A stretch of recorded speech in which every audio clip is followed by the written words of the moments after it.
আজ শুভ মহালয়া। আজ থেকেই দেবী দুর্গার পূজা অর্চনার সূচনা হয়। কিন্তু এই মহালয়ার তাৎপর্য কি? আমরা ছোট থেকে দেখে এসেছি, আমাদেরকে এই দিন দেখানো হয় দেবী দুর্গা, এক পৌরাণিক কাহিনী মতে দেবী দুর্গা কিভাবে মহিষাসুরকে বধ করে এই মর্ত্যলোকে শান্তির স্বরূপ বজায় রেখেছে। কিন্তু এর সঙ্গে মহালয়ার কোনো সম্পর্ক নেই। মহালয়া এই কারণে উদযাপন করা হয় কি, এই দিনটিতে এই পিতৃপক্ষের অবসান ঘটে এবং দেবী পক্ষের সূচনা হয়। পিতৃপক্ষের অবসান বলতে এই দিন আমাদের যে পূর্বপুরুষ যারা অনেক দিন আগে মারা গেছে তারা অনেকটা নিচে নেমে আসে। আমরা এই দিনটিতে ব্রাহ্মণদের দ্বারা চাল, শস্য, তেল দানের মাধ্যমে তাদের কাছে পৌঁছে দিই। শুধু এটাই নয়, আজ থেকে দেবী পক্ষের সূচনাও হয়।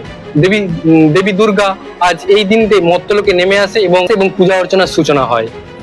আমরা পৌরাণিক কাহিনী মতে জানি, নানা রকম পুরাণ অনুসারে দেবী দুর্গার নানা রকম কাহিনী বর্ণিত আছে। কিন্তু মার্কেন্ডীয় পুরাণ অনুসারে আমরা দেখি, ব্রহ্মার বরে আবদ্ধ মহিষাসুরকে মারতে পারবে এক স্ত্রী।